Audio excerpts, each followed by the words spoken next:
I'm Nick Knudsen, joined by Will Miles. Welcome to Stand Up and Holler. Hey, listen, we had the episode all wrapped up and recorded nice and neat. And then Trevor Etienne puts his name in the transfer portal. Will, worth doing another recording on a follow-up night, huh? Trevor Etienne, feed 2, feed 7. 7's gone. 7's gone. And it's just, hey, look, the portal giveth, the portal taketh, and we are on the wrong side of this one here, Will. So this is a tough one for many reasons, but let's dive in. Well, I mean, later on in the episode, everybody's going to hear me say that there's only 3 people that I don't want to go in the transfer portal.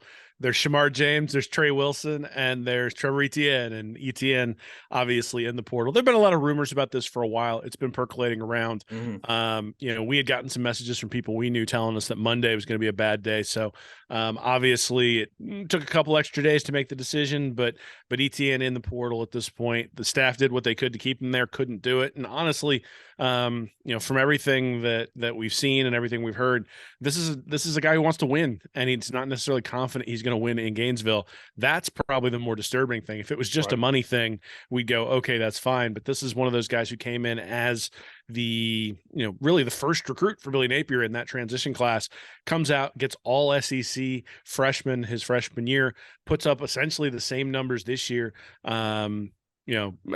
Obviously you and I were sitting there just saying, feed them.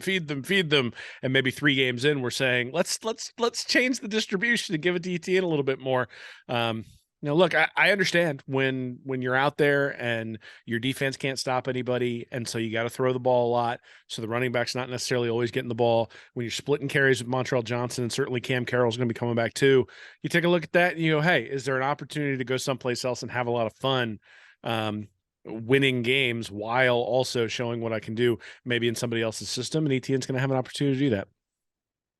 Yeah, I do question the middle of the season, right? A little bit of health, what the health was with Etienne, so there was a little bit of a situation there. But overall, this is a rough look for the program. This is a very rough look for the program. Look, you and I, we like a lot of what Napier's brought to this program overall. We like the vision. We believe in like what he was coming in with here, but you have your best player in the program look at you and say, this isn't working, and walk out the door. That's a real tough look to bounce back from. And Twitter, or X, as they call it, not a fun place to be right now if you're a Gator fan. So first off, X is not real life. It's important to remember that. Yeah. The second part is just because Etienne left, you don't need to go harass his parents or whatever on X. And just wait until you see where he goes, because you'll be angry at that too. And then the other aspect is that Billy Napier has been selling a vision, and that vision's starting to fall apart. And that's the thing, is I can get on board with the vision, but considering that that he sort of completely redirected the recruiting class when he decided for that transition class. And a lot of the guys who committed to Mullen, he said, no, I'm gonna go get my own guys. And the promise there was that in getting your own guys, you're going to get guys who are going to stick around. So guys like Nick Evers, who was the 172nd overall prospect, went to Oklahoma, hasn't really played since he's got to Oklahoma. But a guy like Isaiah Bond, who was the number 52 overall, who just lit up Georgia in the SEC championship game, both of those guys decided to go elsewhere. Evers sort of said that he's at Wisconsin. He's at Wisconsin now. Yeah. But he said he didn't click after meeting with Napier. And it's not necessarily to me that Evers hasn't panned out. It's that if you look at where Florida needs help, or what we've talked about in terms of stacking players, Etienne leaves, who's behind him? Who is the guy? Who's that 5-star guy who's going to step up now that Etienne's left? There isn't anybody. There's the room is full, right? I mean, you got Montrell Johnson, Cam Carroll, Trayon Webb, and then you got Kanan Daniels coming in this 2024 class. So it's not like they don't have guys in the room. But one of the interesting things, I went back and I tracked all the explosive plays this year, and Etienne had 10 of them and 152 touches. So he had an explosive every 15.2 touches. So basically one explosive a game, because he got 14 touches a game. Mm-hmm. Montreal Johnson had 7 explosives and 182 touches, so one every 26 touches. So really, he was getting it 15 times a game. So about 1 3/4 of games, Montreal Johnson would hit an explosive play. And the interesting thing to me is Florida had 61 61 explosive plays overall. 27 of them were tied to a touchdown. They only had 41 touchdowns all year. So 66% of their touchdowns were tied to explosive plays. And Etienne was a guy who was good for one of those a game. So had you just redirected the carries from Montreal Johnson to Etienne and had he maintained his efficiency, you're probably gaining 3, 4, 5 points a game just by giving the ball to Etienne.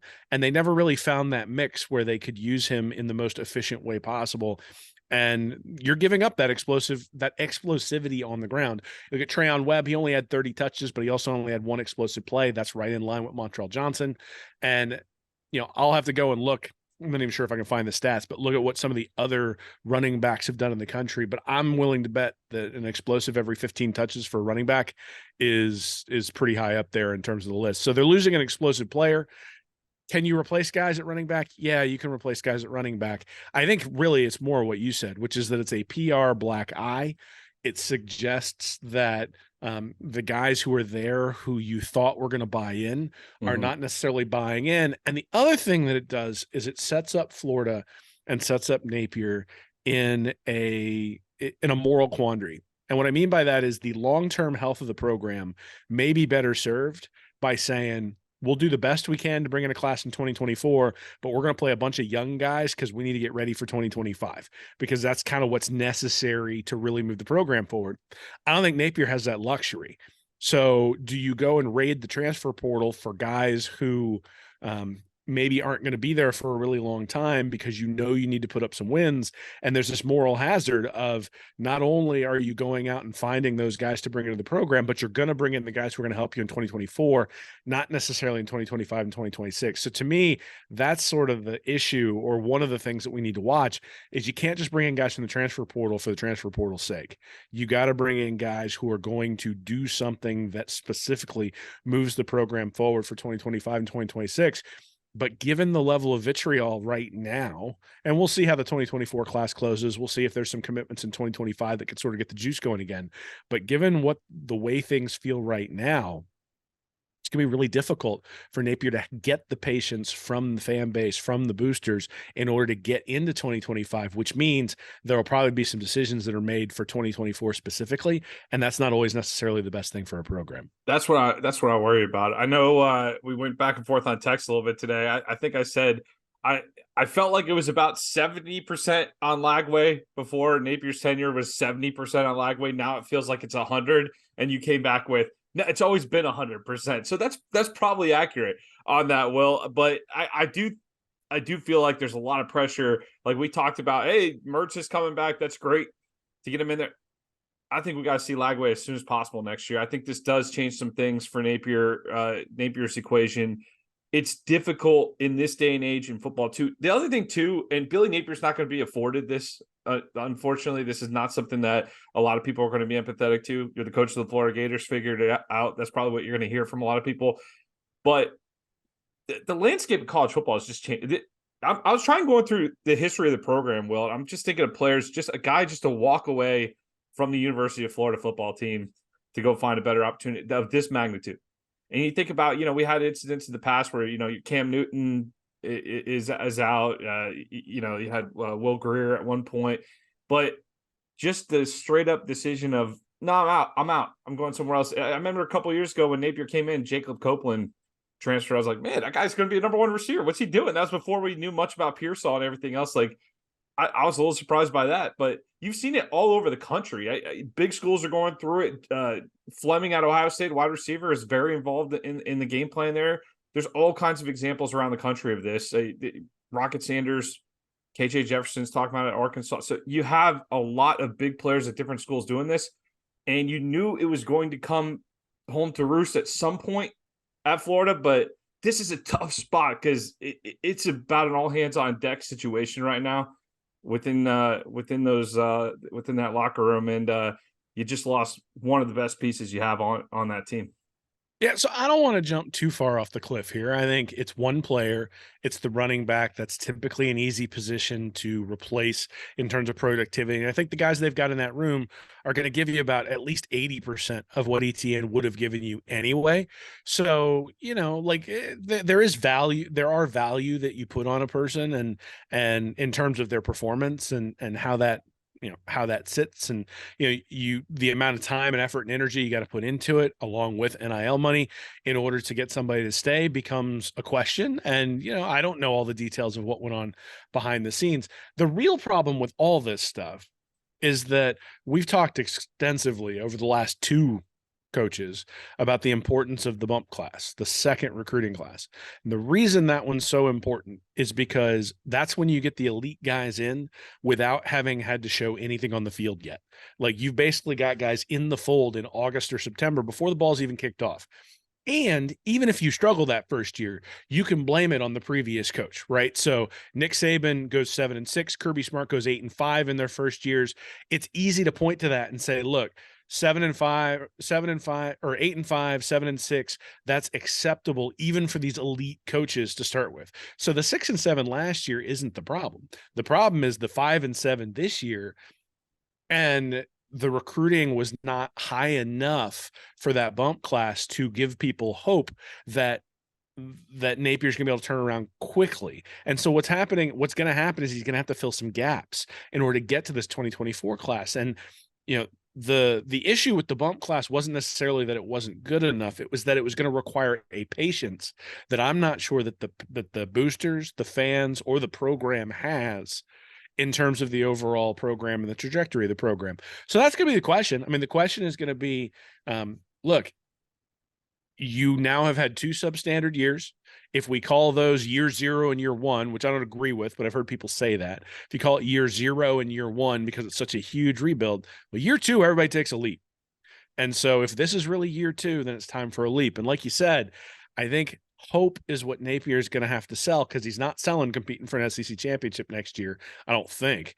And so if hope is what he's selling, then Lagway is the hope, which means Mertz going 6-6 with Lagway throwing the ball 14 times and gonna cut it. Right. It's gonna be Mertz maybe starts the first couple of games. And then if Florida loses one of those first three, and especially if they lose 2 of the first 3, you're gonna have to see Lagway real quick. Because and again, I think this sort of goes to that moral hazard, is you're now putting Lagway in the game, not because he's ready to play or not because he beat out Mertz. You're putting him in the game because that's what the fans want to see him, because you have to sell hope for your program. Now, look, I'm hoping Lagway comes in, wins the job. Comes in day 1, wins the job. And one of the interesting things is, if you look at a guy like Dabo Swinney, he had a profile his first 2.5 years there at Clemson, looks pretty similar to Billy Napier, actually. And then all of a sudden, Taj Boyd comes on the scene. They actually redshirted Taj Boyd, and then he only threw like 14 or 17 passes his redshirt freshman year. So his redshirt sophomore year, he started, and then he started 3 straight years. And I think they went 10-2, 10-2, and 10-3 or something like that. Now, we got to remember there were some hiccups in there. They lost by like 70 points to West Virginia in a bowl game. So it's not as though it was hiccup free, but they went from Taj Boyd, then sort of had, I think, half a year of Kyle Stout before they went to Deshaun Watson. Then they had a year of Kelly Bryant before they went to Trevor Lawrence, and Clemson was able to maintain that. And it turns out they haven't hit on the quarterbacks for Uiagalelei and Cade Klubnik over the last 4 or 5 years, and Clemson's taken a step back.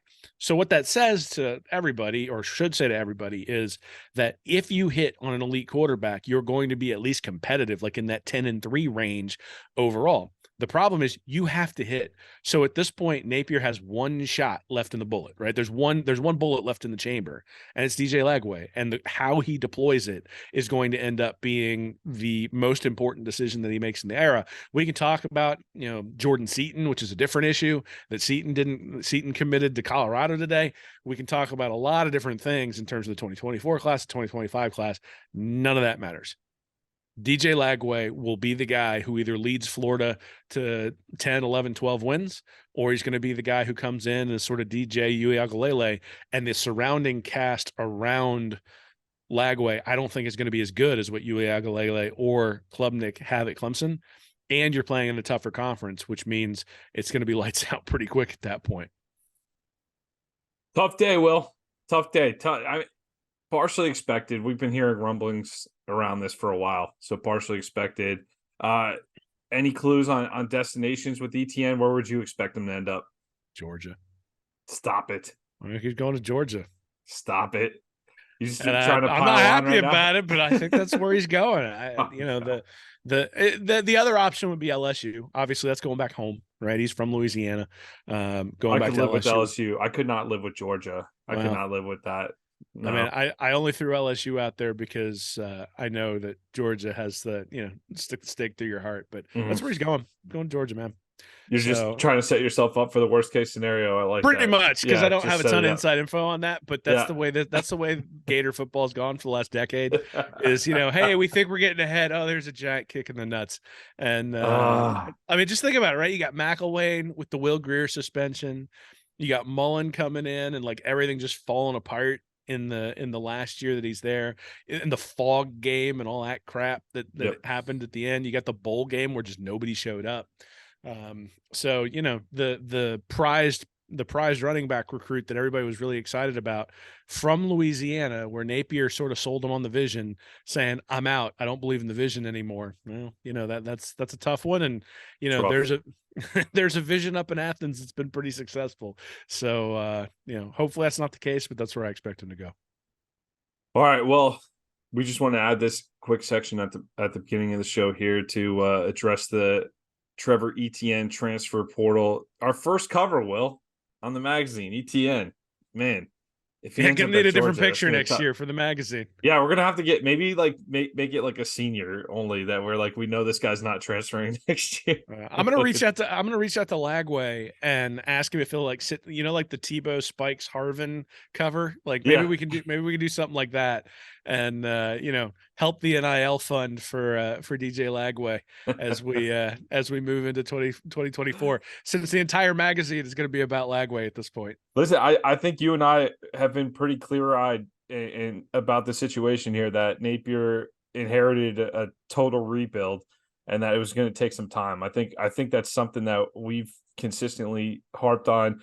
I do try to be optimistic about any situation I'm in with it, but today's definitely a tough day. Today's definitely a tough day with the departure of ETN. And granted, the running back position, if you can afford to lose one position on the field, it's the running back position.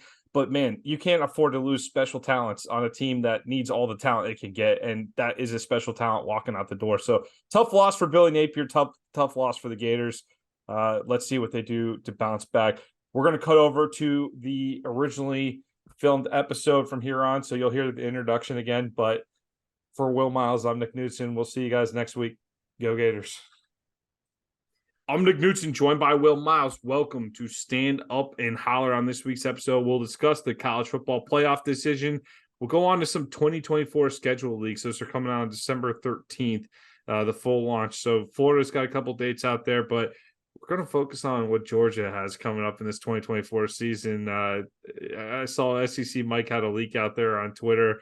We'll take a look. If it's accurate, Georgia has quite an interesting 2024 coming up. Portal updates. Who's in the portal? What positions are we looking at? I know we discussed that a little bit last week, Will, but we'll give that update on who's in the portal. And we'll wrap with a couple of recruiting updates as well. Really, who are the Gators targeting on the run up to signing day here, Will? How's it going tonight, man? Yeah, not too bad. I mean, obviously would love to be preparing for a bowl game. Not doing that. So we talk portal, and once you get to this time of year, even if you're not playing in the Final Four, and hell, even if you are playing in the Final Four, sometimes there's guys going into the portal to talk about. So college football has changed a lot over the last 3 or 4 years, and certainly this is part of it. And gives us something to talk about, I suppose, when otherwise we'd just be sort of getting ready for Christmas. So still getting ready for Christmas, but also the portal. Hopefully we get a few portal gifts for Billy Napier here coming up in the next couple of weeks. Yeah, let's hope. I haven't seen any so far, but we'll hold out that hope there. Well, let's jump right into the playoff talk. Couldn't be a better time to move to a 12-team playoff. I think that's the feeling across most of the country after this year's selection. Unbelievably, Florida State gets left out of the field, going undefeated as the ACC champion. Michigan, Washington, Texas, Bama get in the Rose Bowl. Michigan, Bama, and Washington, Texas will go to the Sugar. Michigan, their entire room audibly groaned at the selection show. You don't see that a whole lot, Will. Audibly groaned when Bama was selected instead of Florida State. The college football playoff committee, though, probably the most controversial decision of the whole run of the playoff era so far, leaving that undefeated Florida State team out. And look, hey, I get it. They lost Jordan Travis. That was the center of the argument that, hey, Travis is out. They're a different team without Travis. However, this talk started leading up to the conference championship games where you had Kirk Herbstreit, Paul Feinbaum beating the drum saying, we got to have the four best. We got to have the four best. And that's all well and good. I've always liked the idea that the playoff goes with the four best teams, except they never do, Will. That never happens in the history of the playoff. So I believe they were laying that groundwork for that scenario because they knew there was a chance that Bama would beat Georgia. Of course, Kirby in Atlanta against Nick Saban, kryptonite for Georgia. They end up losing. It was a great game. Well played on both sides. Four best versus four most deserving. That was the conversation after the result comes in with Alabama on top winning the SEC title. I feel like this logic was only applied to Florida State, Will, but Florida State gets compared to Alabama, and Bama gets that fourth team. They get the nod as the fourth team in the playoff. The major issue overall that I have is I believe the four best teams would be this: Michigan, Texas, Bama, Georgia. Georgia undoubtedly is one of the four best teams in the country. Picked a bad time to lose, much like Ohio State did against Michigan, who also could have an argument to be one of the four best teams in the country this year. But you didn't look at Washington head-to-head against Georgia or Alabama, because I think if you look at them head-to-head against Georgia or Alabama, I'm not sure they're better than either one of those two. You didn't compare Washington to Ohio State. Michigan, how would they do against Georgia? Would they be favored against Georgia? I don't know. Michigan also, the school embroiled in a cheating scandal throughout much of the year where Harbaugh is suspended for half the season. Like, no conversation of leaving that team out. So it seems like FSU was the only team in the field that had this certain standard applied to it. And honestly, Will, I will say this. I do think we're going to get better games out of this. I think Bama and Michigan will probably be a better game than FSU Michigan would have been. But how can you not give Florida State the shot? The thing that boggles my mind is they earned it. They did earn it with the undefeated season. If you're in a Power 5 conference, which the current structure of college football is set up this way, I think that deserves to be rewarded. And I wonder if Florida State, instead of having two lackluster offensive showings and instead of two great defensive showings here, I wish that scenario would have been flipped and they could have put up, like, if Florida State would have won 55-48 against Louisville and 45-42 against Florida, will we have any conversation about them making the playoff? Probably not. So it's interesting to me that two great defensive performances get ignored overall and Florida State gets left out. I had asked you, Will, to take a look at some of the defensive analytics. Could you compare some of the Florida State defensive numbers to that of Texas, Alabama, Georgia, and we don't have to worry about Ohio State, I guess, but can you compare FSU defense against some of the competitors in the field? I don't get to express my overall opinion first. No, I think no, you don't. Shut up. Start doing numbers. Do your numbers thing. So I think you said a couple of things there that are important. One is you said Power 5. There's 4 spots. And the reality is that because of money and because of power and because of whoever Greg Sankey has stuck in the closet, there was no possible way that the SEC was getting left out. Florida State wasn't getting into this tournament unless all hell broke loose, because they weren't going to get in front of Texas, they weren't going to get in front of Georgia, and they weren't going to get in front of Alabama. And so even if Georgia had beaten Alabama, it would have been 1 Alabama, 2 Michigan, 3 Washington, 4 Texas. So Texas was going to be ranked ahead of Florida State regardless. Now, we can argue about whether that's an appropriate thing to do with the Big 12 and schedules and all that sort of stuff, but that's where it was. So Florida State wasn't getting in no matter what.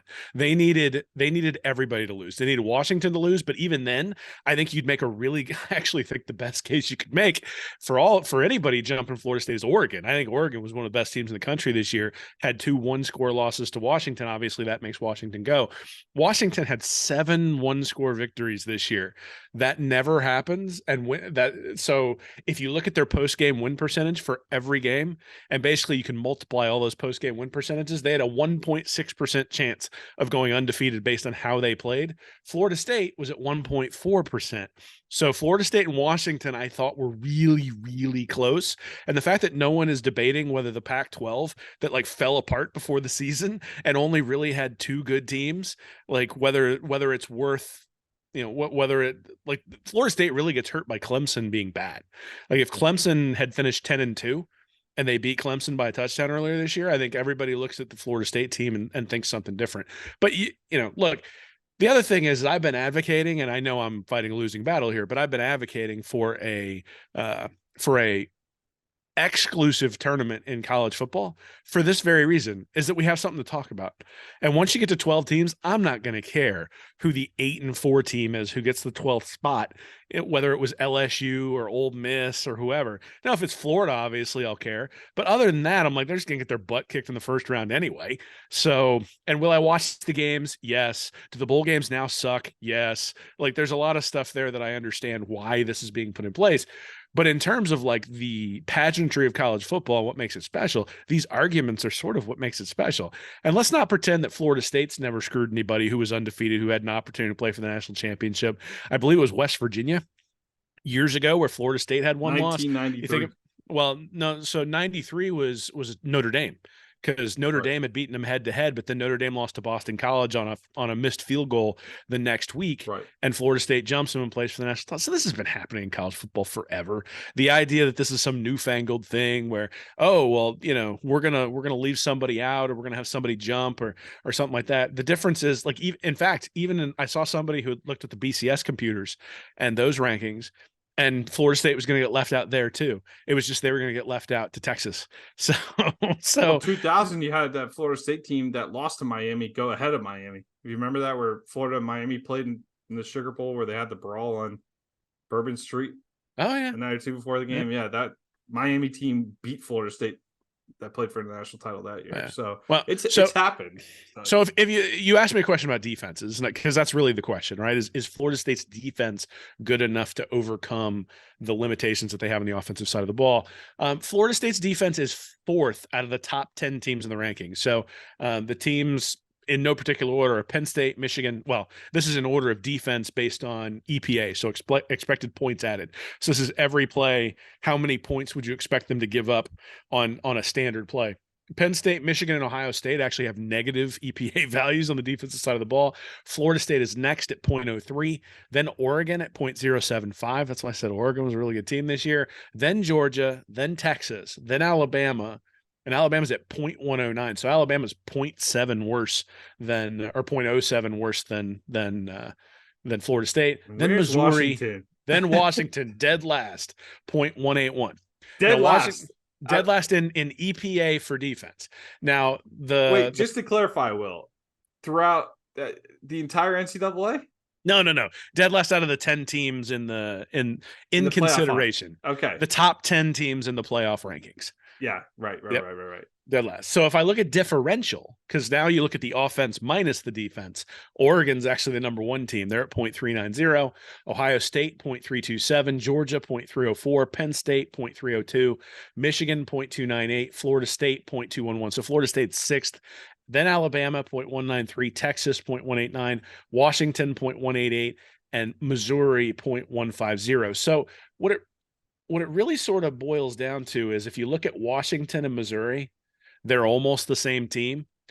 It's just Missouri plays in a tougher conference, and Washington got really lucky in their 1-score losses.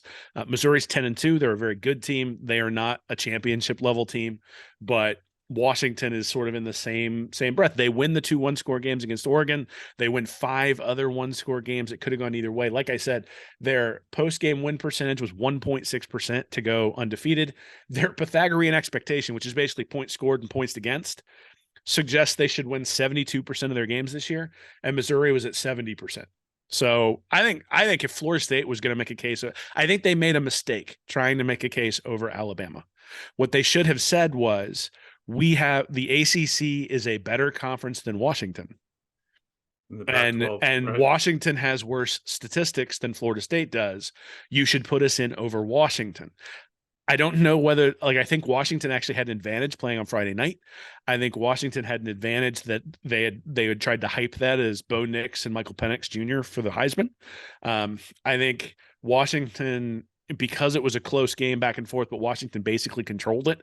I mean, gave up a touchdown the last 2 minutes in 18 seconds, but they gave up a touchdown to make it within three and then salted the game away.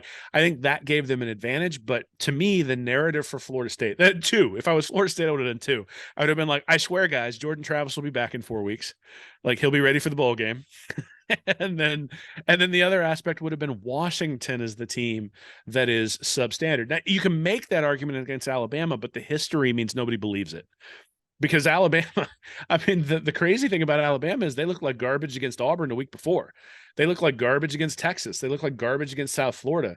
They looked against Ole Miss. They almost Arkansas. got beat by Arkansas. Yeah. So you start looking back at their schedule, and this I think is the problem: is if you're going to have a schedule where 0 or 1 losses leads to a playoff, then don't you have to take the entire season in totality, not just who's the best team at this time, who Right. happens to have 0 losses or 1 loss? And I Right. think that's where Florida State can feel screwed, because I can go through the entire season in its totality and make a case that Washington is a worse team than Florida State. The only differentiator between the two is that Washington has a better offense, but Washington has a much worse defense. And So so, one team has a better offense and a worse defense, and one team has a worse offense and a better defense. You right. never heard that argument from any of the talking heads all weekend. That was driving me nuts. And, hey, I hate that I'm starting this show defending Georgia and Florida State, by the way, just for the record. I Well, know so, we're a so Gator podcast here, but they didn't talk about the defense. And when you needed that defense the most in the Florida game, you were down in the Florida game. How as a Gator fan, we kind of dominated that first half. We only had 12 points going in the locker room, right? I'm so ticked off about that game. I went and looked at it today. Florida had an 88% post-game win percent in the game against Florida State. So basically what that is if the stats played out the same way every time, Florida would win 88% of the time. So Florida State hit the 12%. And then Florida against Missouri was an 82% post-game win percent. So I'm sitting there going, but they were only 11 on South Carolina. So I think one of those cancels out. But basically, if you want to look at Florida's most likely scenario this year is to win 6 games, they end up 5-7. So even like looking for these stats, I've made myself miserable by looking at Florida statistics. But look, so here's 2 things can be true. I can think that Florida State should have had an opportunity, and I can also laugh at all the people who are crying about it, considering that Florida State has had the same advantage over other people in the past, and that Georgia got left out. And both of those are good. And actually, I don't think Georgia should go. And I don't think Georgia should go for a very fundamental reason. It's the same reason I didn't think Georgia should go 2 years ago, which is that if you lose your conference championship game, it's unfair to the conference champion to have to beat you again. And except if you're Alabama and you get a second shot against Texas, that's okay. I know they won the SEC, but they're getting the benefit of the doubt against. But my point, but that's not the point I'm making. The point I'm making is that Georgia didn't win the SEC, and Georgia didn't win the SEC. You lost the wrong one. You lost the wrong game. But if you have the SEC champion in the tournament, you shouldn't have an at-large SEC team in the tournament as well. Right. Like, that doesn't make sense to me. What makes sense to me is that Alabama, as the SEC champion, with the SEC being the class of college football, they have to be in there.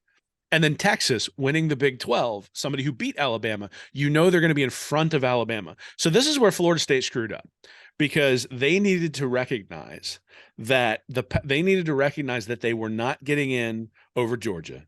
They were not getting in over Texas, and they weren't getting in over Alabama, which meant that if those that whichever team won the SEC championship was going to go, and whichever team won and if Texas won, they were going to go, which meant that Washington and Oregon were their opponents to get in. And they either needed to look better than those teams, or they needed to make a case that they should be in over that team specifically. Again, would it have been convincing? I don't know, because I actually don't think you can make an argument that Florida State is definitively better than Washington. I think you can make an argument, though, that if you were going to kick one out, if you were going to make the best 4 teams argument, I would make the argument against Washington. They decided not to do that. They decided to basically go up against Greg Sankey in the SEC. And look, the SEC drives eyeballs. The SEC drives money, and the SEC. Honestly, I think you texted me, like, if Alabama gets left out, how quickly does the SEC secede from college football? And that's the thing, is they were about to tick off a partner that they can't tick off because it's ESPN's main cash cow. And as much as like the conspiracy theories and all that sort of stuff, I don't necessarily buy into, I do believe that they looked at it and said, the SEC has been the premier league in college football for at least 20 years.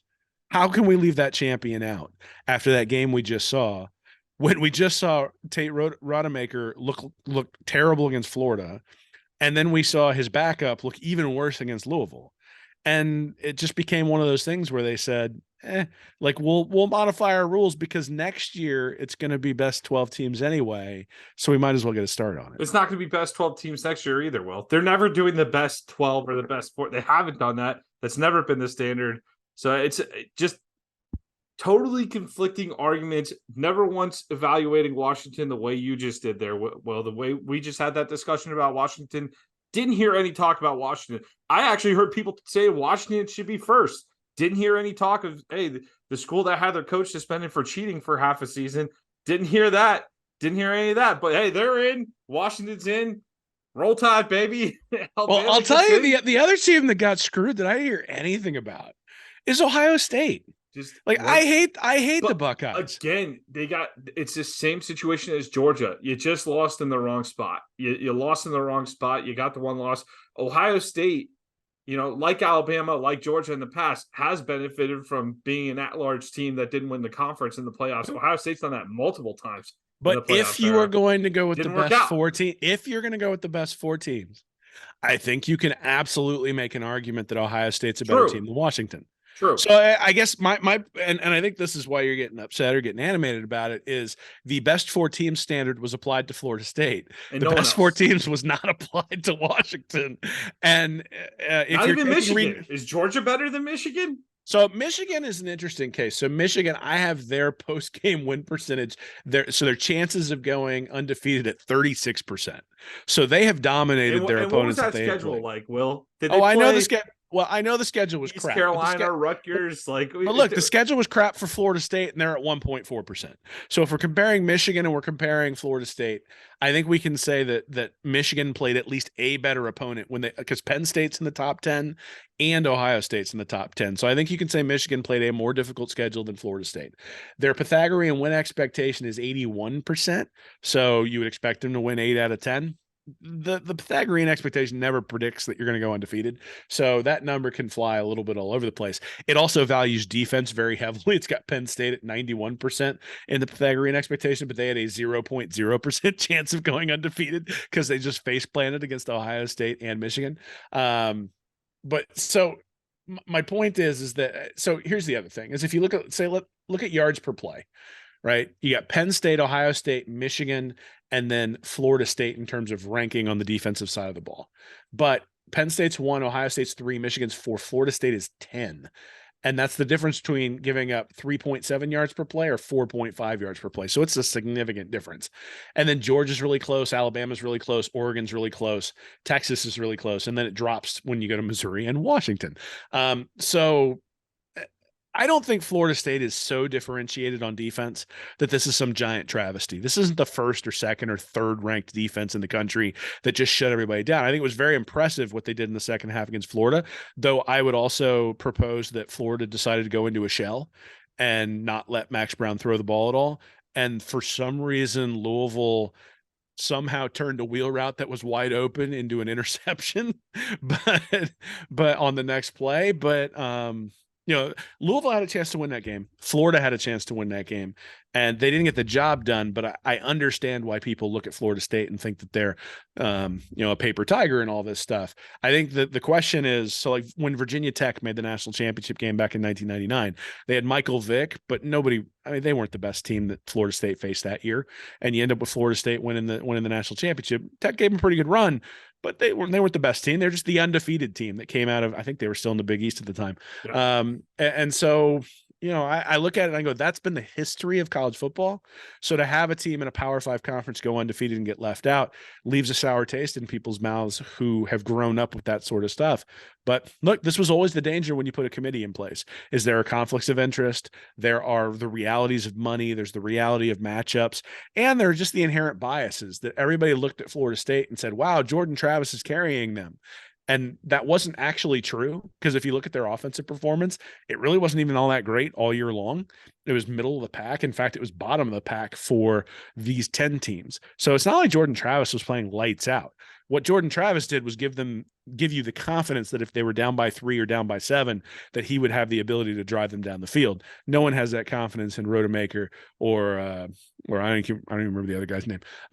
So Glenn. Yeah. The Brock Glenn, right? Brock Glenn. That's right. Yeah. So anyway, I just, again, I look at it and I go, I'm not going to shed tears for the Seminoles. Those a-holes left my home field, tearing up taking sod out of the center, giving the war chant on their way out. Screw them. Same thing with the Bulldogs. I'm not saying anybody in orange and blue needs to go give consoling hugs here. I'm not saying that at all. But what I'm saying is, if you just look at it objectively from the outside as an observer of college football, you didn't put Washington and Michigan through this scrutiny at all. And there was a reason they were undefeated. Those undefeated should have been over here. The conversation should have been Texas, Georgia, Alabama. Didn't work out that way. Like I said, do I think Texas and Alabama are better teams than Florida State? Yes. But that 0 in the loss column should give you the right to play for it. And that's an all-time I can say is I don't job. This is some BCS era stuff, man. This is 04 Auburn. This is 2000 Miami. This is why we went to a 14 playoff, and they didn't have to answer for it next year going into a 12-teamer. So they pulled the trigger. They did it. Bama, Bama goes to the Rose Bowl, and as Michigan would say, oh, man, oh, no, not Alabama. That does tell you something, doesn't it? That Michigan was like, come on, give us Florida State. Then they announced Bama, and they're like, oh no. But the room kind of realized they were on camera. They're like, oh, yeah. Well, okay, I mean, I saw today on Twitter, somebody posted, wouldn't it be poetic that Saban loses that game against Texas, barely wins against South Florida, just squeaks past Arkansas. Jalen Milroe is sort of getting better, and we start thinking he's great. And then all of a sudden they have to have the miracle against Auburn. And then Saban puts together a game plan that beats Georgia. And now he's in the playoff, and all he has to do is beat Jim Harbaugh, who you also already mentioned is known for cheating this year, or at least allegedly cheating, and then gets in the championship game against Texas to avenge the loss against Texas and rides off into the sunset with a retirement. I'll tell you what, if Florida's going to go 5-7, having Florida State get screwed out of being in the tournament, having Georgia get knocked out in the SEC championship game, and having Nick Saban retire might be the best 2023 you could hope for as a Florida fan. If you're going to go 5-7, stipulate the 5, just go 5-7 sucks. I wish we were better. But if you got to go through a 5-7 season, that might be the best way to do it. As Georgia gets knocked out, Florida State gets screwed, and Saban rides off into the sunset. Let's do it, man. That sounds nice when you put it that way. That sounds okay when you put it that way. But yeah, all-time screw job by the committee here. So Florida State ends up in the Orange Bowl against Georgia. Do they pull a UCF if they beat Georgia, Will? Well, so it appears as though Florida State is losing more people in the portal than Georgia is. I heard a rumor, or there's people obviously in those message board things that are they're talking about, oh, we should just go out there and then not play. I'm like, well, good luck getting sued on that one for breach of contract with your TV partners. But the same TV partner that screwed you out of a playoff spot. Yeah, I mean, look, I think they'll be hyped to play. The question will be whether Georgia's hyped to play, and I think that's actually one of Kirby Smart's one of the things he does really well is he does seem to be able to kick their butts and get them ready to play for the most part. It's not like they got beat by Alabama because they weren't ready to play. They got beat by Alabama because Alabama out-physicaled them up front. Mm-hmm. And I think he's going to be challenging them to basically say, look, you just got your butt whipped in the SEC championship game. You have a chance to finish in the top 5, set a tone for next year, blah, blah, blah, blah, blah. and Carson Beck is still there. So you tell me Carson Beck versus whoever's the quarterback for Florida State. I mean, I think it's pretty obvious that Georgia's going to be favored. I think they're like 2 touchdown favorites to start with. Mhm. Whether they cover or not, or whether Florida State covers or not, I don't know. I that would actually be awesome, right? Is if they play it close, they lose by like 3 or 4. They're like, see, we covered, we did way better. If we'd have had Jordan Travis, we would have won. Like, that would be the premium, is they get beat by a team that didn't even make the playoff, and then start complaining that they would have beat them if they had their quarterback. If they win, they got to go full UCF. They got to do it. They got to do it. Call it unconquered, Will. Unconquered. Full Well, I don't know. UCF. I don't know. I published a book a couple of years ago making fun of Georgia not winning a national championship since 1980, and they've done nothing but win since. So I'm just keeping my mouth shut. I'm not going to say a thing about Florida State and their UCF championship. Yeah, that would be fun. That'd be fun to make fun of down the road. But I do feel bad for the kids on the team that go undefeated and you don't get a shot at the playoff. That's tough. That's tough. They should have chosen an SEC school 2 hours down the road, and they would have been better off. But I will say this: if you're the committee and there's one team you had to die on the hill for, Alabama's not a bad hill to die on. So I think that's the other side of this thing. So Michigan, Bama in the Rose, Washington, Texas in the Sugar. New Year's Day. I hate the New Year's Eve matchups. I like when it's on New Year's Day. I love this. Those are the 2 best bowl games, I think, for the playoffs. I love this setting. So it'll be fun. It'll be fun matchups. We'll see what's what on New Year's Day. Speaking of 2024, Will, some leaks in the schedule. The full SEC schedule is going to be coming out here December 13th. I saw this on SEC Mike's Twitter. He had the Georgia schedule posted. I'm not sure if it's totally accurate, but I just wanted to share, because even if it's not, just going through this and seeing how this plays out is just night and day from what Georgia dealt with this year. It's accurate from an opponent perspective, even if it's not accurate from a date perspective. Right. But FBS Schedules actually has their schedule up now with dates on it too. So I think what you're going to read off is pretty accurate. All right. So August 31st, you start with Clemson in Atlanta. You know how much Georgia hates their those neutral field games, Will. So they always play in Atlanta every year now. But Clemson in Atlanta on August 31st, Tennessee Tech on the 7th at Kentucky, and then a bye week on the 21st of September, at Alabama versus Auburn versus Mississippi State, and at Texas in that October stretch before the bye week. You come back, you play Florida and Jacksonville, at Ole Miss, Tennessee, UMass, and then Georgia Tech. That stretch between Alabama, I mean, even opening up, you got Clemson open, and then you got at Alabama, Auburn, Mississippi State, at Texas, Florida, at Ole Miss, Tennessee. That's a little bit different flavor than what we saw on that Georgia schedule this year. Yeah, they might actually have to play somebody this year. That'll be kind of nice. They had Oklahoma on their schedule, and that got wiped because Oklahoma was coming to the SEC.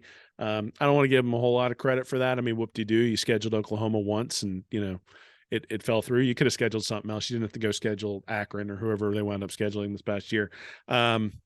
This was their opportunity. They had a clear opportunity to sail into the national championship game, or into the tournament at least. And Alabama was a wounded duck. I mean, Alabama is a team that definitely has flaws, and they weren't able to take advantage of it. And, our buddy SEC Mike was facetiously tweeting the end of a dynasty or something like that with a picture. I'm not sure how facetious he is on the. Well, he is a Tennessee fan, so on Kirby. He's been saying that all year about Alabama, though. Yeah, he wasn't real accurate there, but he posted it with Kirby, and I retweeted it and said, Florida fans in 2009, when Nick Saban beat Urban Meyer, we didn't think that was the end. We thought it was the start of those two teams going back and forth. Like you look at this Georgia versus Alabama rivalry over the last, since 2017, 2018, that's what we thought was about to start happening between Georgia and Florida, where they were just going to trade it off. Right. And it was going to be Saban one year would have the horses, and the next year Urban would have the horses, and the wheels just fell off Florida. And it makes you go back and look. And I think before the season, I even looked at this, is the lifespan of a college football, like blue blood dominating, is about 10 years. And Nick Saban has completely skewed our idea of what that is. But even if you look at like Tom Osborne at Nebraska, he was there for a really long time, but he had like 2 separate stretches where they were dominant for about 8 years. And in between, they were good, but not great. And I think you can see the same thing if you look at Georgia, right? 1980, and all of a sudden now they have this run. Florida back in the 1990s with Spurrier, and then the short run with Urban Meyer. You look at teams like Auburn and Texas, right? You got Mac Brown, who's really good, sort of tails off at the end. Now Texas is coming back.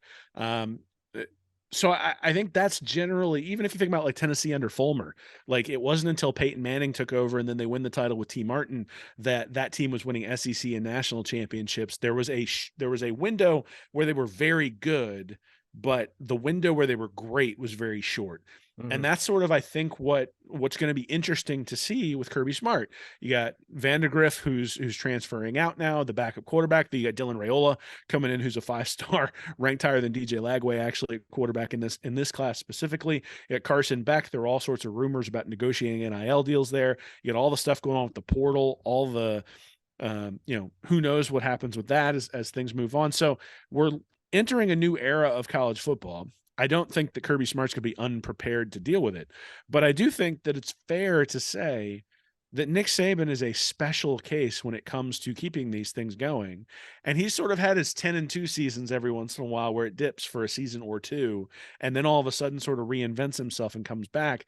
And in many ways, with Tommy Rees at offensive coordinator and then embracing the running ability of Jalen Milroe, they were able to squeeze more out of this season than you would have ever expected them to squeeze from earlier in the year. This was actually a down year for Alabama, which is nuts that they went 11-1 when the SEC championship, or 12-1 win the SEC championship and make the playoff. And they're going to be better next year. So again, I sort of look at it and go, I don't think Georgia's going anywhere, but you would have said that about Florida in 2009. You would have said that about Tennessee when they won the championship with T. Martin. You would have said that about Auburn when they won the championship with Chiswick, and they were terrible the next year. You would have said that about Texas in the Mac Brown years. Recently, we were saying that about Dabo at Clemson. Right? They're not going to go anywhere. They're going to take care of Florida State continually. They're recruiting better than them. Look at all these 5-star quarterbacks they're bringing in, all that sort of stuff. So, look, I think we shouldn't expect Georgia to fall off a ton, but the fact that they're playing a real schedule means that they're going to be challenged. And if they have any holes, those holes will be found. Now, the question is, will losing to Alabama, will that be running constantly in the weight room to motivate these guys? And will it be one of those things like in 2008 when Alabama lost to Florida and then all year long, the scout team for Alabama was running Florida's offense? And by the time McElroy got to the championship game there in 2009, he's like, oh, I've seen this defense before. I've been facing it for the scout team all year long. And Kirby was there for that, and I don't doubt that he has some of those motivational tools. And but look, he's 1-2 against Alabama the last 3 times they've been out there. That's the one team that Georgia has struggled to get over. And look, 2 national championships. It's hard to be too upset with that if you're a Georgia fan. At the same time, stuff goes quick. Well, Just does. with the expansion to Oklahoma and Texas, it's going to be hard for any team to continue with dynasty status in the SEC. I mean, Alabama, you don't bet against them most weeks. Georgia, right now, you don't bet against them most weeks. But I don't see that stretch like you normally see. It's Vanderbilt, Mississippi State, Kentucky, and then maybe like your tough games, Missouri that month. Like they have multiple games each month that are going to test them. Well, I don't think they don't have to get up. That's what the few games they had to get up for this year, where they really had to come out and there was a little bit of doubt going into the game. Not much, a little bit.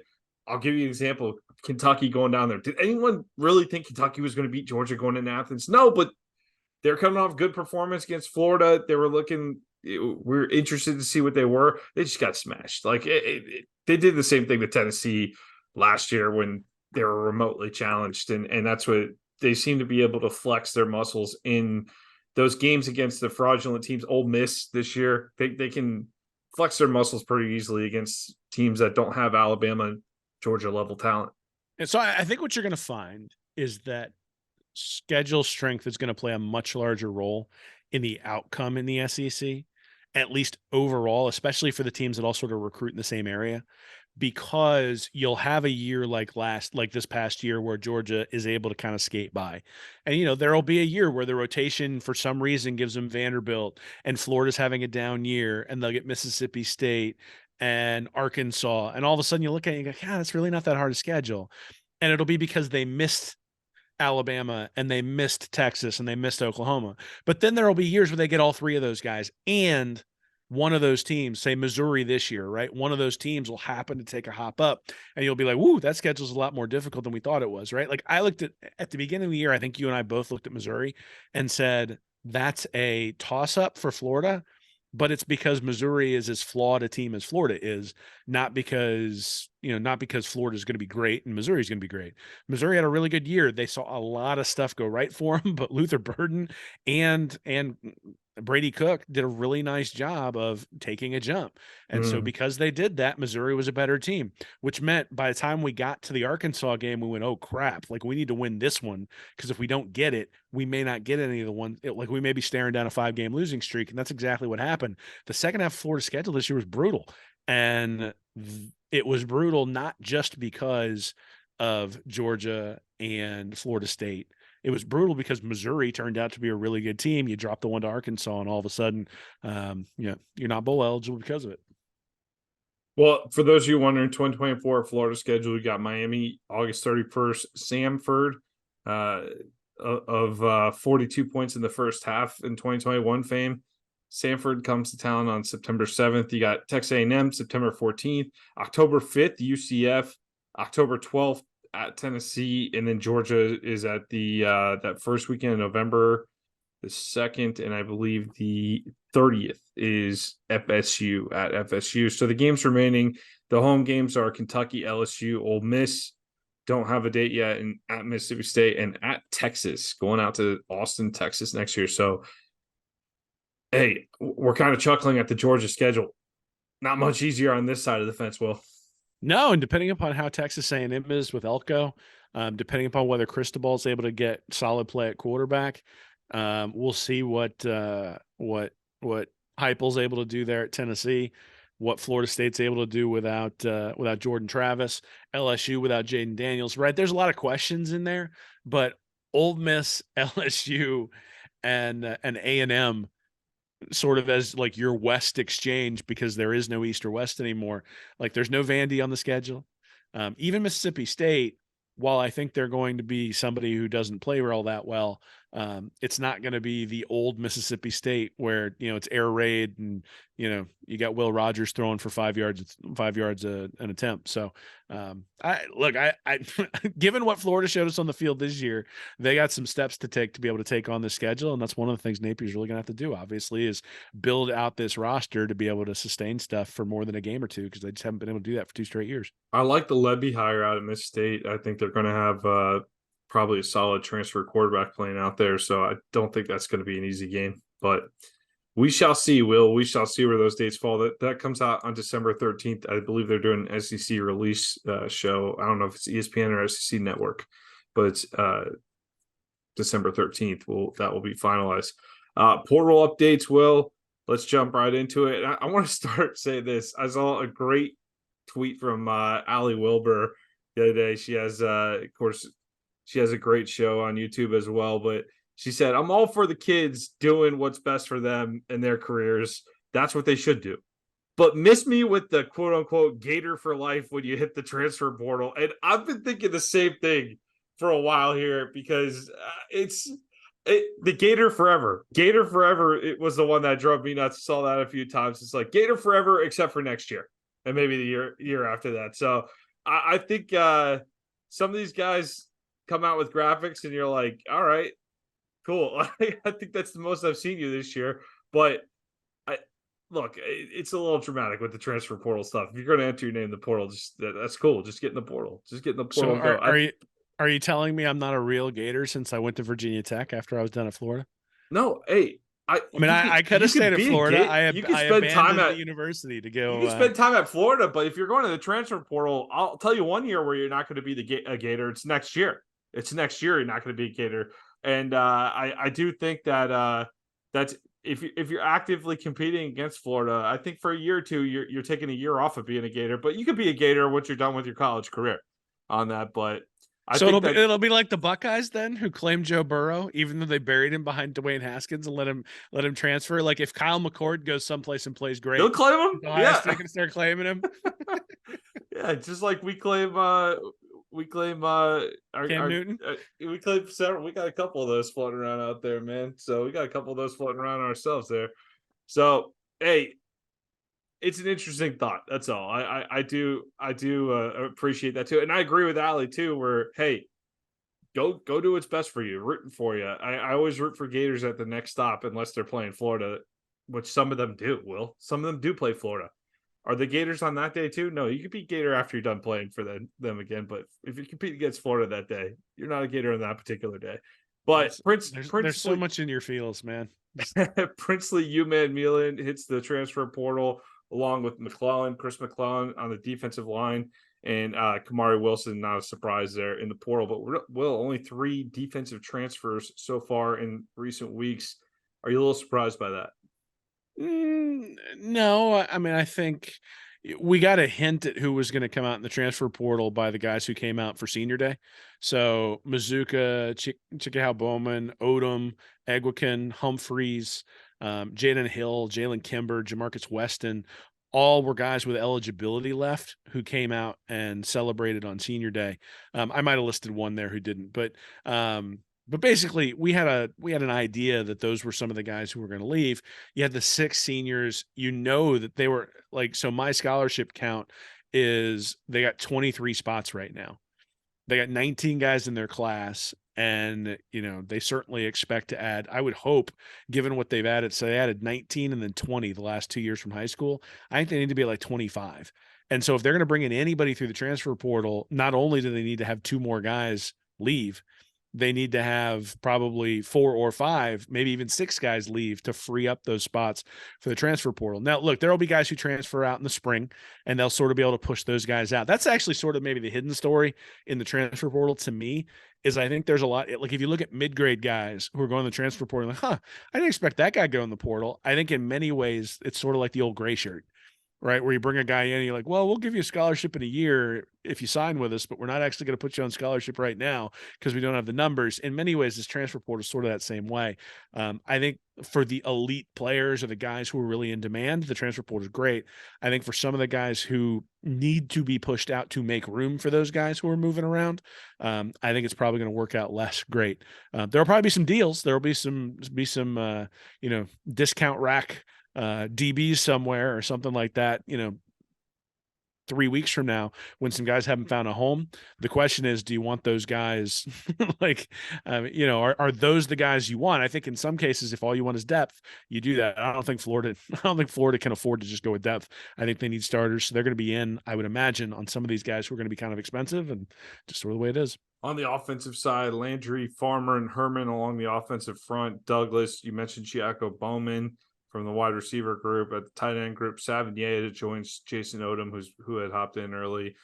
Joseph at the running back position. Max Brown is in the portal, and then Adam Mihalik at kicker also joins the portal. Will, I know we talked about Brown, Odom, a couple of these guys, Mihalik, Douglas, they were in the portal already, but anything jump out to you along the offensive line in particular? No, I mean, I think the Farmer was a guy who was buried on the depth chart. Guys like Rod Kearney and who's the other one? Rod Kearney and Najee Harris. Mm-hmm. Those guys had already passed him on the depth chart when it comes to getting time at the guard. And so you look at that and go, okay, I understand why Farmer would leave. Brown makes sense. DJ Lagway is the immediate backup behind Graham Mertz. I'm hoping DJ Lagway is the starter over Graham Mertz, but we'll see. There were a bunch of stories that came out today about Mertz just wanting to win, and that's why he's coming back and all that sort of stuff. And I think that narrative is going to dominate. And I think he played well enough that Lagway's going to have to kick him out of the starting job. It's not going to be, hey, we hope you win the starting job. It's going to be Lagway, you got to win the starting job. But Lagway was backup, so Lagway's the automatic backup. Brown was going to fall to 3. And so I understand why he left. Caleb Douglas is maybe the one that sort of surprises me the most, because he was a guy who was a productive wide receiver before he got hurt against Kentucky. You think about the fact that Ricky Pearsall's leaving, you got Khalil Jackson, and then you got Trey Wilson. Those are the 2 established wide receivers. Somebody's going to have to step up in that 3rd spot. Marcus Burke kind of got some spots. Andy Jean and Aiden Mizell, just a cup of coffee. So there was an opportunity there for Douglas maybe to step up. in those roles. They got 3 true freshmen coming in this 2024 class, sort of ranked in, I think, like the 150 to 200 range for wide receivers. So again, if you get one guy out of those 3, like we talked about in the preseason magazine, Florida should have expected one guy of the true freshmen, Gene, Wilson, and Mizell, to step up. And I don't think you could have asked for much more from Trey Wilson. So look, I told you last week, the 3 guys that are can't leave the program type guys are Trevor Etienne, Trey Wilson, and Shamar James. And there were a bunch of rumors flying around about Etienne, but nothing definitive yet. Hopefully, I think the longer it goes without hearing anything, the better off we are. But I'm still not ready to say that he's not going to end up entering the portal to see what he can get there either. But those are the 3. Like everybody else, I think is expendable is the wrong word. I think what it comes down to is I've been thinking a lot about the concept of replacement players in baseball. So like Human Milan leaves. And my opinion on that is he's a flawed player. He is not a star, but he is a guy who you put at defensive end or you put at jack, and he is at least a replacement level player. And there were places on Florida's defense last year where they had guys from a production perspective well below replacement. So if you had an opportunity to keep Human Milan in the fold, and you can say bring in a linebacker who's replacement level as opposed to below replacement level, all right, well, now your defense just got better. With Human Milan leaving, now the guy you sub in behind, Justice Boone, was hurt all year. We'll see how he recovers from the knee injury. Can he be the same level as Human Milan? They were really thin at defensive end / jack, all like coming into this year. They were trying to add guys in the portal last year, weren't able to do it. So to me, that's the question is like, you think about the way the Oakland A's have built their teams over the years. It's been guys who are 2 or 3 win players when you think about wins above replacement, and they sort of chain them together. And they get the sum of the parts is better than, a couple of elite guys. So like the Angels have Mike Trout and Shohei Ohtani, and they don't win anything because their pitcher's terrible because they haven't spent money in that specific area. And I think really resource allocation becomes important when you start talking about transfer portal, only getting a year or 2 from these guys, all that sort of stuff. So that's sort of my thought process when it comes to Human Milan is I don't think he was great, but I do wonder, what does it cost to replace him from a roster perspective, from an experience perspective, and from an NIL perspective, where you can't apply that someplace else. Because Human Milan was not the weak spot on the defense. There were times he made mistakes. There were times that, we would have liked to have seen him hold the edge better than he did. There were times where we would have liked to seen a lot of different things. But you could say the same thing about the linebackers. You say the same thing about the safeties. You say the same thing about the corners. I think there are areas that need to be addressed more, or had Human Milan stayed on the team, there would have been areas that needed to be addressed that were more important than his position. And so now this is just one more position that Billy Napier's going to have to address. So it's sort of the same thing. Like Douglas is disappointing for me because that was somebody who I thought could at least be a replacement level player at wide receiver. And now you got to replace him with somebody. Now, can Gene or Mizell step into that role? Sure, I think they can. Farmer, I'm less concerned about because he's a guy who wasn't even on the field. You fill that roster spot with somebody else who is replacement level. I think your team gets better next year specifically. So, same thing with Kamari Wilson at safety. Obviously, he was a high level recruit. You get upset that, it's upsetting that he has not panned out, but guys who are ranked 50th to 60th sometimes don't pan out. So he doesn't pan out at Florida. Maybe he pans out someplace else. Hopefully he does, for his sake, but he doesn't pan out at Florida. But you weren't getting high level play from him on the field last year. You didn't get any play from him on the field last year, which means if you replace that roster, if you replace his scholarship with somebody else, you've immediately made your team better. So to me, that's the thing is Billy Napier, when he's building the roster, it's not just going to be about one player that he brings in. There were so many holes on this roster that to me, the focus needs to be on making sure that you get the linebackers up to replacement level, the corners up to replacement level, the safeties to replacement level, the defensive line up to replacement level, the offensive line up to replacement level, and worry about the stars later. And if you can add a star, you do it.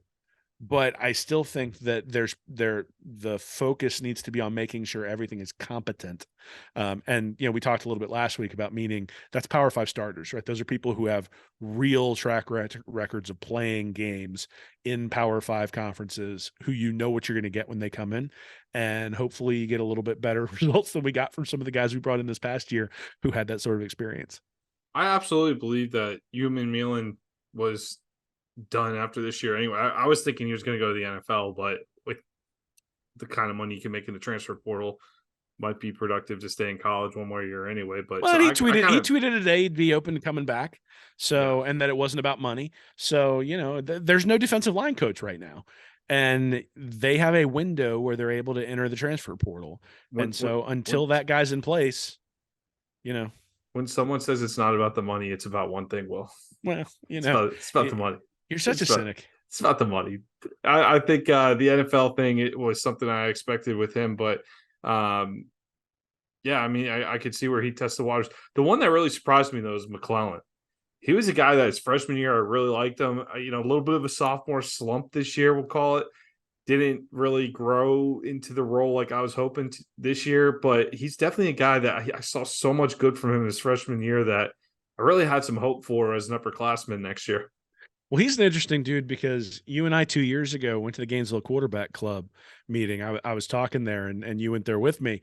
And McClellan committed while I was speaking, while I'm sitting there talking about the effective head coaches on recruiting. And by the And way, this was Thanksgiving. This was right before the FSU game, and Mullen had been fired, and Napier was yeah, not hired yet. so I For was talking context, so I was talking about who they yeah. should go after and all that sort of stuff in terms of head coaches.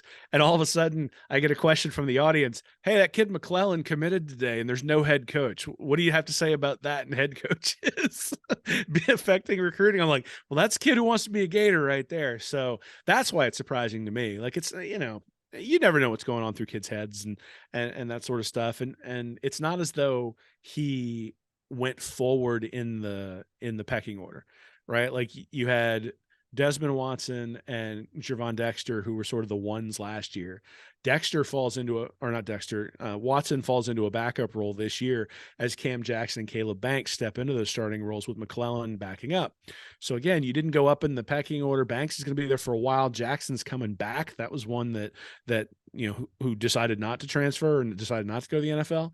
You got Jackson back. You got Boone coming back. So is there a spot for McClellan, or is he essentially a rotation player and he feels like he can go someplace else and be a starter? And I think the fact that he was willing to commit with Florida having no coach and the depth chart at defensive tackle, I suspect that one of those decisions was, I'm gonna get to play a lot. I'm gonna get to play in the SEC. I'm gonna get to play a lot. I'm gonna get to play early. And things don't work out sometimes. And the fact that Spencer was here and now Spencer's not, it'll be interesting to see whether McClellan ends up at Texas A&M. Well, Spencer's lost a couple guys on that A&M roster. I think half of that 22. I mean, probably more than half at this point of that 2020. Was it 2021? They had the big class, or the 2022, 22 class, right? Yep. The number one class. Man, they're just losing talent from that class left and right at A&M right now. Well, But Shamar Stewart was saying that sliced bread was wrong about the amount of money that he was getting. So that was the old joke back there. Some handle on one message board named Sliced Bread was talking about how much money those recruits were getting. I don't doubt that they got some money, sure. but at the end of the day, like this is the thing: is the way things work at this point. There's zero loyalty from the coaches, and somehow we expect there to be loyalty from the kids when the coaches leave. And I'm just like, nah, if I went to Texas A&M to play for Jimbo Fisher and that staff, and all of a sudden Jimbo gets fired, I'm like, you guys showed no loyalty to the coach I had a relationship with. Why am I showing loyalty to the program and the school? And so I think the transfer, one of the things that programs are going to have to take into account when they relieve a coach of his position is, what does that do to the current roster? How close is the current roster to this coach, right? So like if a coach has lost the team, I think maybe getting rid of the coach is a good idea because it's an environment that's not conducive to people staying anyway. Mm-hmm. But if the coach is just not having great success, but the team is still behind him, then I think you need to have a little bit of more patience. I think that's one of the things that really sort of is a feather in Napier's cap, is that the way Florida fought the last part of the season, Yeah, they lost the game against Arkansas, but that's a close one. They fought back against South Carolina. They kept the game against Missouri close, should have won that one. Kept the game against Florida State close, should have won that one. There's some things in there that I think Napier needs to fix. Obviously, there's some things personnel wise that Napier needs to fix. But from the standpoint of the team buying into what he's selling, I don't think there's any doubt that those players are still with him. And so that's the danger, right? Is that if you decided to make a change, and Florida's not going to make a change after year two, but if you decided to make a change, well, all the people that he has those relationships with might go someplace else. Now you start looking at Kamari Wilson, you look at Chris McClellan. If something happens with Etienne, Douglas, those are all guys who were brought in Napier's transition year. Typically, those transition classes have a little bit more attrition. So the place I'm interested in is there have been rumors about Will Norman. He announced, he had something on Twitter about it's been great for my time in Gainesville. I'll always be a Gator, that sort of stuff that bothers you. So Norman is somebody from last year's class. And the more guys from last year's class who leave in the portal, I think that's where you start to get concerned, mainly because Napier and his staff have specifically targeted youth. And so that bump class, the 2023 recruiting class, is the one that's going to have to deliver for him in conjunction with guys like DJ Lagway and Phil Sam and Phil Sami and Miles Graham and those sorts of guys in the 2024 class. Those are going to be the guys who bring winning to Florida. So if all of a sudden that 2023 class leaks out and has all the same kind of attrition, then Napier's relationship with these players isn't enough to keep him here. And so then at that point, you're just in a situation where college football is mercenaries and relationship doesn't matter, culture doesn't matter, and you go out, you pay the money you need to bring in the guys, and you go win. Yeah, I worry about the level of players entering the transfer portal. I think it's awesome that players have the ability to move around. I know that's always been the thing with coaches. I don't think they should be totally attached to the schools, but I do think there should be some limitations. Some of these guys out there floating around. I mean, oh man, I'm blanking on his name. Georgia quarterback played at Rice this year. Oh, JT Daniels. JT Daniels. I was blanking on the name. The man's played for 4 colleges by the time he exits college football. Like he's at USC, Georgia, West Virginia, Rice, right? JT Daniels. What a career. What an interesting thing that will be to look back on 20 years from now. But if that becomes the new normal in college football, that's going to be tough for the average fan to keep up with. I follow college basketball very casually. I'm the Florida fan that probably a lot of Florida basketball fans hate, where it's like, hey, wake me up if we're good in like February and like let me know how the tournament seats are looking and everything. I couldn't name more than a player or two on the Florida basketball team right now. And I used to love those teams back in the Billy Donovan days, watch those teams, but you knew the players because they were at the school 3-4 years. And if you start losing that was the separation between college football and college basketball for a long time with the one and done rule, where it's like it just changed. The top players in the sport just change every year, and you'd have a bright light like a Zion come on the scene at Duke, and then he just disappears after a year, and it's like, okay, that was fun for a year. But you want to see a little more stability with the system, and I think that's coming down the road. I don't think this is a permanent state for college football because I think a lot of people don't love the way it is right now with this permanent free agency where you're basically having to say, oh boy, I hope our top players don't all jump in the portal at once every year. Well, let's be honest. College football has never done what's best for the fans. So somehow we come back and take it every year. But college football, I mean, those split national championships they used to have where we didn't even have a championship game. I mean, just think about where college football was 30 years ago with that sort of stuff. So college football has not always done right by the fans. What I think is going to happen is the proposal that came out from the NCAA this week, and I don't think this is what will be adopted, but the proposal that came out from the NCAA is they're going to essentially set up a separate division for programs that are high revenue that wish to be able to give NIL as an inducement to play.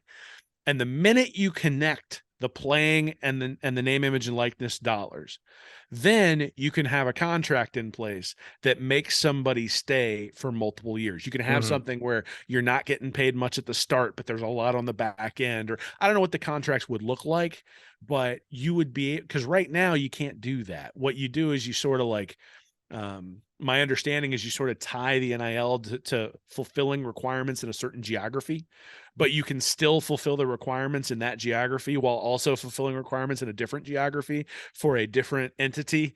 So like basically you can almost you can take the money from the original NIL deal, depending on the contract, and go to a different school and build on top of that. I think they're going to have to eliminate some of that stuff.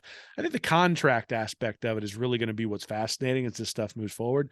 And the reality is, at some point, the TV money is going to be up for payment to the players, and when that happens, I think they're actually going to kind of break away from the universities.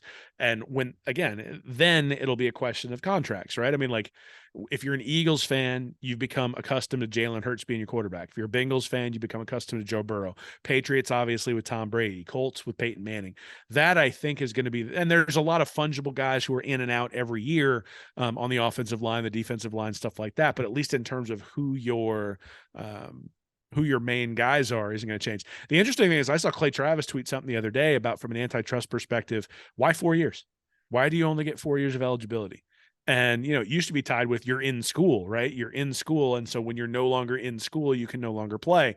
And then guys started staying longer. So they said, okay, it's only 4 years. But why 4 years? It's restraint of trade for something if they're actually paying people and it's independent of the university. And so, we're going to have Get Chris into Winkie. that question. You get into Title IX issues. Yeah. So we're gonna have Chris Winkie suing to come back and play at Florida State in a couple of years. Be like, I still got 2 years of eligibility left. I'm only 74 years old. Let's see.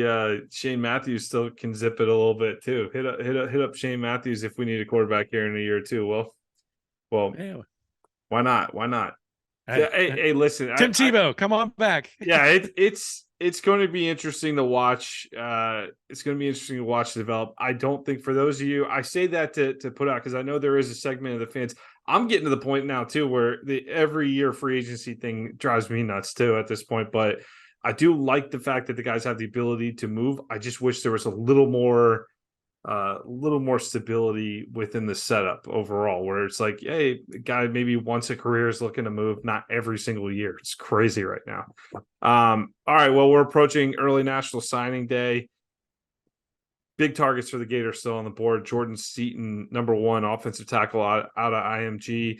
I believe he's considering Ohio State, Oregon, Tennessee's on the board, a couple other schools there too, but Florida in the hunt for the big man out of IMG. I think Maryland was one of them as well.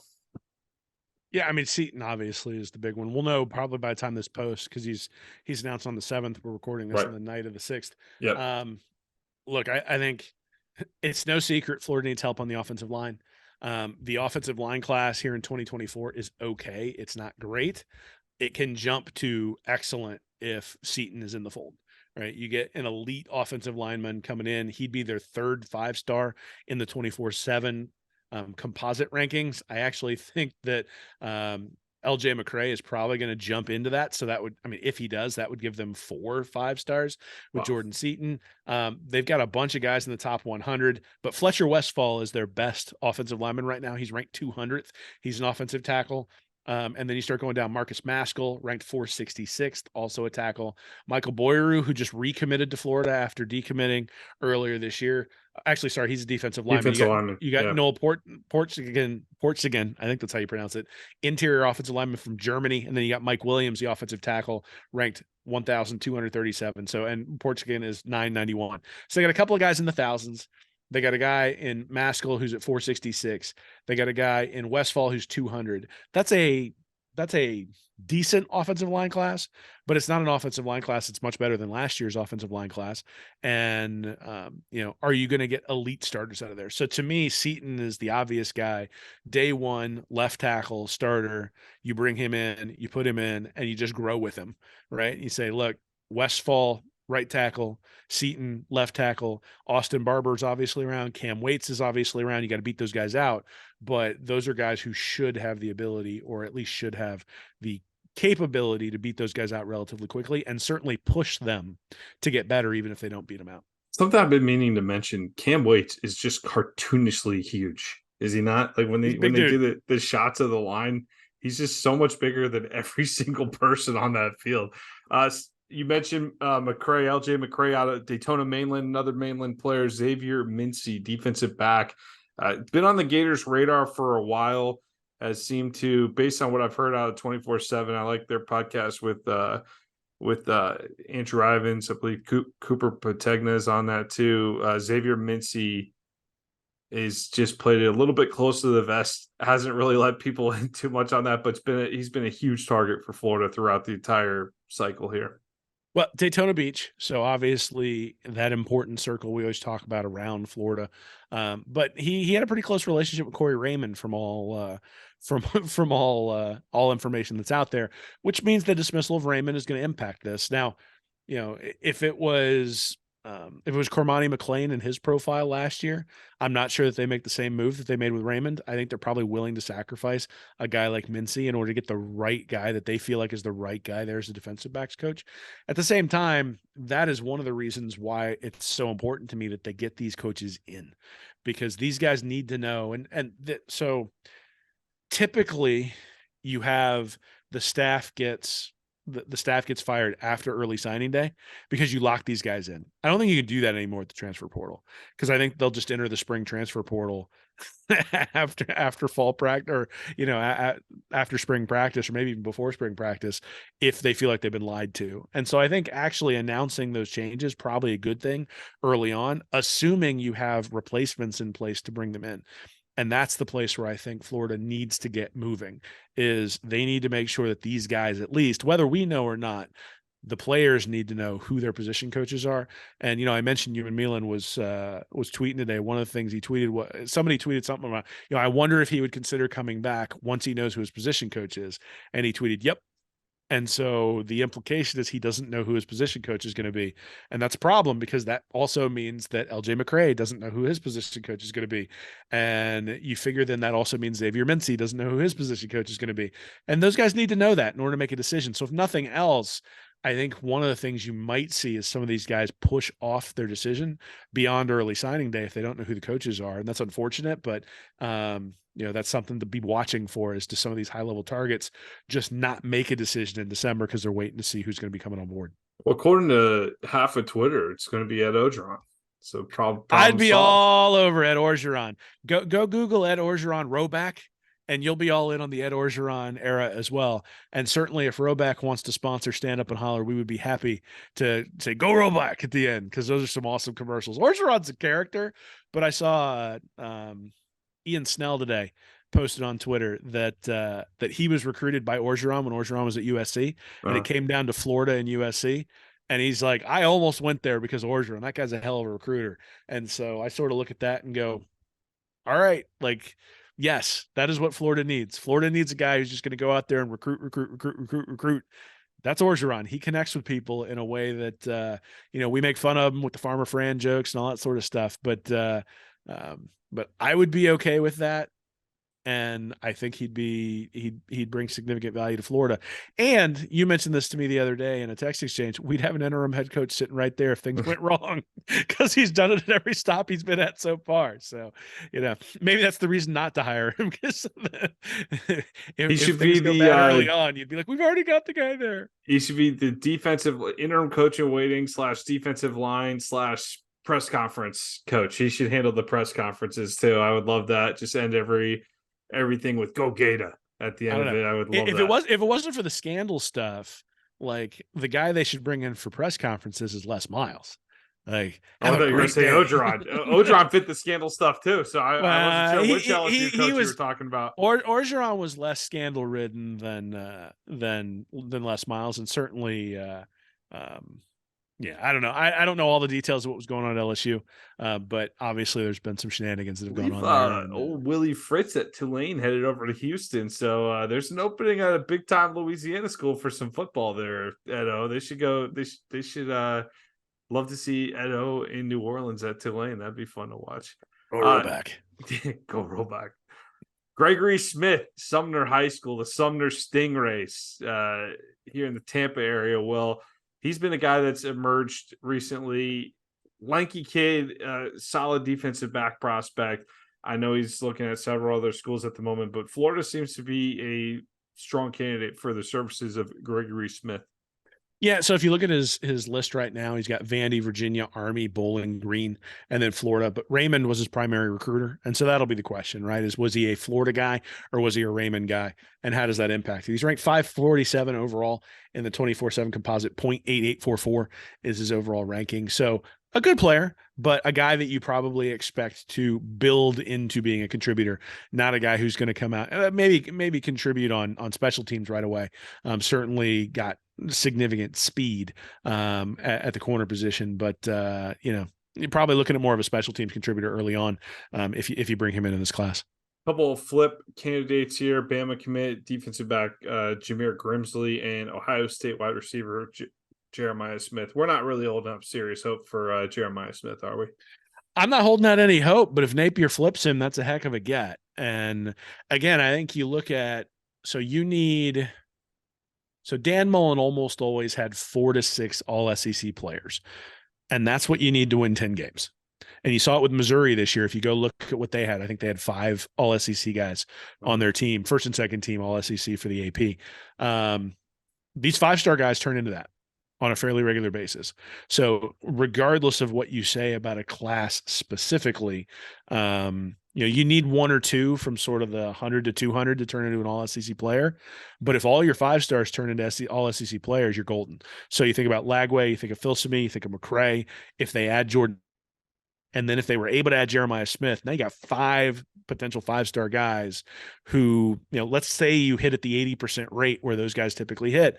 4 of the 5 guys become all SEC. You're 8 wins guaranteed every year, just based on their performance. Now the question is, how do you build around them? And that's really the power of the recruiting. It's the power of stacking, and it's the power of having those elite recruits. I mentioned earlier, Kamari Wilson, he's not one of those guys. He was a very good recruit. He was like 55th overall in the 24/7 composite. Very good recruit, not can't miss. And that's the thing, is when you get into the guys ranked 1st and 6th and 16th and even 30th for Jordan Seaton, at least in the 24/7 ranking, those are the guys who you look at and say, those guys can't miss. Jeremiah Smith is the number 1 overall recruit. So out of, at least for 24/7, he's also, he's the number 1 overall recruit for the composite as well. So look, I seriously doubt that they're going to be able to flip him from Ohio State. Heartline obviously has a pretty good pipeline there of wide receivers coming in. There's going to be space because you've got Marvin Harrison Jr. moving on to the NFL after this year. So it's not as though there won't be an opportunity, and he hasn't already seen those guys excel. At the same time, they've had him on campus a lot. And so, is he playing with him? Is he enjoying his official visits? All those sorts of things. Maybe. But look, he's from Hollywood, Florida. And you can hop in a car from Hollywood, Florida, and go see your son play in the swamp. You can't hop. You can hop in a car and go to Columbus from Hollywood, Florida. Takes a while.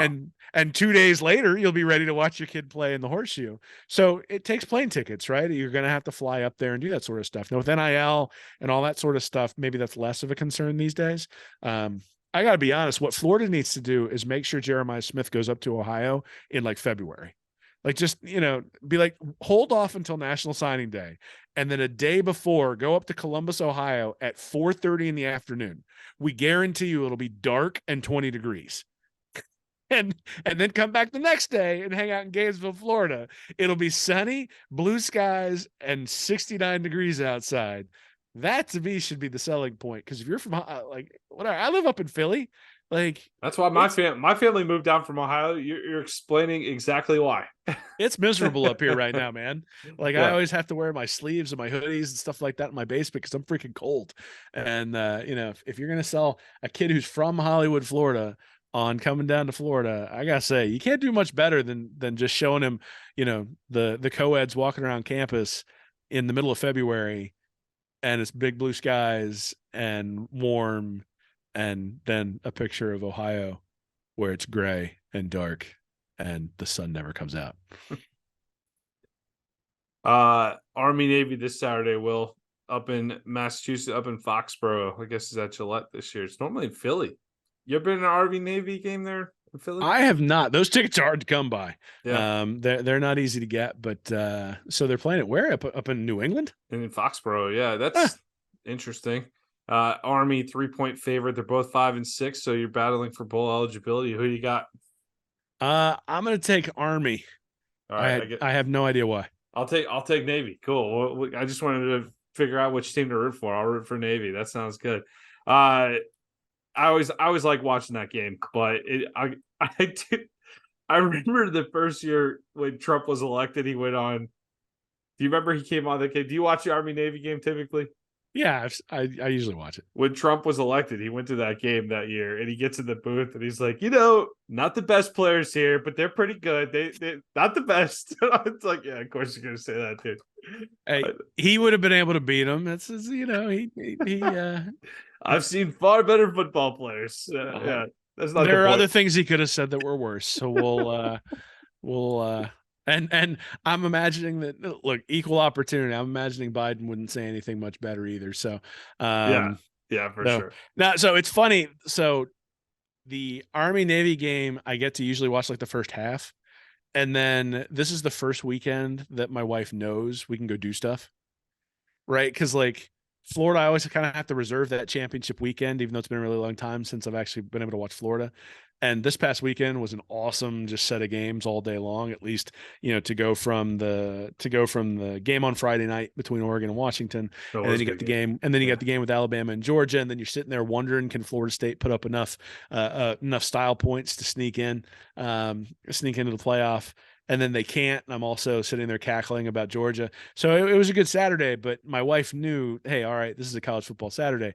This week she knows, like, it's the Heisman Trophy celebration. You can look and see who gets that on ESPN, and same thing with Army Navy. Like, we'll probably watch a little bit, but there's usually some sort of Christmas plans going on this weekend just because the season's over, man. Yeah, Like, it's a lot of time to do this. You know as well as I do. It's a lot of time to do I this. do. Best pregame and postgame though. Army Navy definitely love the sites. That's a game I definitely want to make it to at some point. I would love to see that in person at some point. Heisman, who you got? Bo Nix, Jaden Daniels, or the field? I mean, it should be Jaden Daniels, but I think they'll probably give it to Michael Penix. I think taking the field. Yeah, I think Penix probably won it the other day against Oregon. I think he's the quarterback of an undefeated team. He's been better than McCarthy has been for Michigan. He was better than Nix in that specific game and got the better of Nix both times. Daniels, I think, put up just otherworldly numbers. And if you're talking best player in college football, I think Jaden Daniels wins it. But Daniels hasn't had a moment since he was just ripping through the Florida defense all year long, right? I mean, since that point, I think Penix has had a bunch of moments since then. You think about the game-winning field goal against Washington State, where he's got his head, he's like hiding his head as they're kicking that field goal. From a pretty significant distance too. Hit that field goal, win that game, go win the Pac-12 title game. I don't know. I look at it and I go, I feel like writers specifically look for narrative. It's one of the reasons why I like looking back at the stats, not necessarily because they always predict what's going to happen, but they at least divorce you from the narrative. I think writers look for narrative, and I think I don't think there were a lot of, I think people who were down to Bo Nix and Penix all are going to go for Penix because of what happened in that game.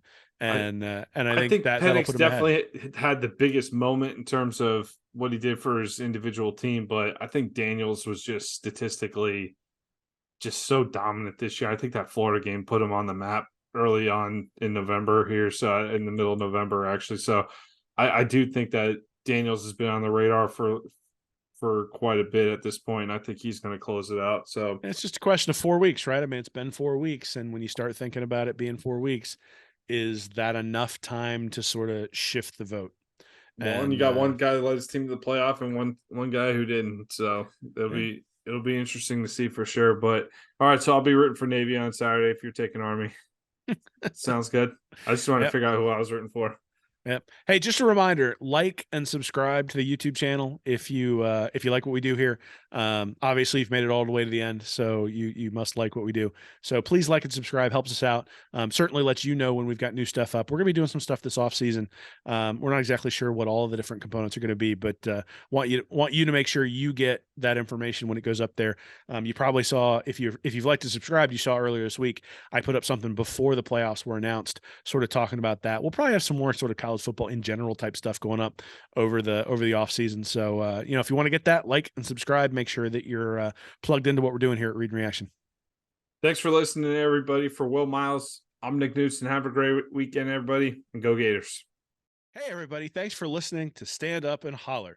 If you're interested in more information from me and Nick, you can go over to readandreaction.com. You can like and subscribe our YouTube channel here at Read and Reaction, Or you can go to patreon.com/readandreaction to support us, get extra information, and we do Ask Anythings over there every once in a while as well. So check us out. Thanks for listening.